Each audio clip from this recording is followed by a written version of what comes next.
అయ్యా నమస్తే. నమస్తే. ఏం పేరు? నా పేరు రమేష్ గౌడే. రమేష్ గౌడ్. ఏం చేస్తుంటావు అన్న? నా business real estate, glass business. Real estate అంతా తెలుసు నీకు? నాకంతా తెలుసు, పొలిటికల్ అంతా టచ్ ఉంది. టచ్. ఓకే సరే, ఇప్పుడు ఎంపీ ఎలక్షన్ వస్తా ఉన్నాయి. ఓకే నిన్ను దాని గురించి ఒక 4-5 క్వశ్చన్లు అడుగుతా. అడగండి. ఎట్లా ఉంది ఇక్కడ ఎంపీ ఎలక్షన్? ఏమనుకుంటున్నారు? ఎవరిని గెలిపిస్తా అనుకున్నారు? ఇప్పుడు కాంగ్రెస్, బీఆర్ఎస్, బీజేపీ 3 ఓవరాల్గా ప్రచారం చేస్తా ఇప్పుడు ఉన్నారు. లోకల్ గా ప్రాంతీయ పార్టీలు, జాతీయ పార్టీలు ఆల్రెడీ ఎంపీల ఎలక్షన్ లో కాంగ్రెస్ వచ్చింది.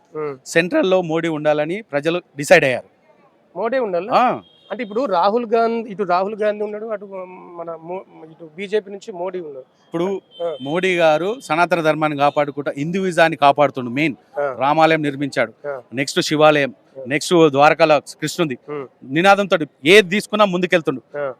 దగ్గర దగ్గర 10-15 ఏళ్ళ నుంచి ఆయనకు అపజయం అంటూ లేదు మోడీ గారికి. అంటే కాంగ్రెస్ రాహుల్ గాంధీ కూడా రావాలా, పెళ్లి చేసుకోలేదు, అది మైనార్టీ కుటుంబం అన్నట్టు అయిపోయింది, మైనార్టీ పార్టీ లెక్కలు అయిపోయింది కాంగ్రెస్. వాళ్ళే ఒప్పుకుంటారు. మన సిద్ధరామయ్య కర్ణాటక సీఎం అన్నాడు, నేను నెక్స్ట్ ముస్లిం ఇళ్ళలో పుడతాను అంటే హిందువులు అందరూ చంపేస్తానట్టే కదా అర్థం. అంటే రాహుల్ గాంధీ గెలిచేది లేదంటే లేదు లేదు, వాళ్ళకి 40 సీట్లు 50 సీట్లు. ఎవరన్నా మోడీ మోడీ మోడీ అంటున్నారు ఎందుకు? ఇప్పుడు 10 సంవత్సరాలు ప్రైమ్ మినిస్టర్ గా ఉన్నాడు, కింద దాడులు లేవు, ప్రతిదీ తగ్గించే ధరలు తగ్గిస్తున్నాడు. పెట్రోల్ కానీ, గ్యాస్ కానీ, జన యోజన పథకం కానీ, స్వచ్ఛ భారత్ కానీ ప్రతి ఒక్కటి నీట్ గా చేసుకుంటూ వెళ్తుండు. అందులో కరప్షన్ లేదు. మెయిన్ కరప్షన్, కాంగ్రెస్ వస్తే కరప్షన్ ఎక్కడ చూసినా లొల్లి అల్లర్లు తప్ప వేరే ఏం లేదు.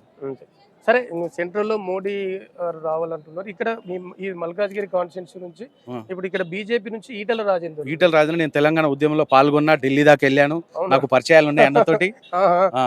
అన్నతోటి మాట్లాడిన, ఆల్రెడీ మా ఉద్యమకారులు అందరినీ మొబిలైజ్ చేసి అన్నతోటి ఫోన్ లో కూడా మాట్లాడిపించిన. నో ప్రాబ్లం, అందరు మద్దతు తెలుపుతున్నారు. ఒక బీసీ అనగారిన వాళ్ళు ఢిల్లీలో పార్లమెంట్ లో నినాదం ఇవ్వాలని ముందుకెళ్తున్నాం అందరం. అంటే ఇప్పటికీ ఇంకా ఈ బీఆర్ఎస్ కాంగ్రెస్ అభ్యర్థులు ప్రకటించలేదు.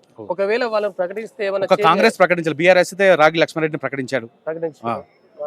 వాళ్ళది ఎట్లా ఉండదు? ఇక్కడ వాళ్ళదైతే నథింగ్, సెంట్రల్ డిసైడ్ అయిపోయారు. అంటే మొత్తానికి అయితే ఇక్కడ బీజేపీ 12 ఈటల రాజేందర్ హుజురాలో గెలిపించుకోలేక రెండిట్లో నిలబడ్డాడు, ప్రచారం చేయలేక.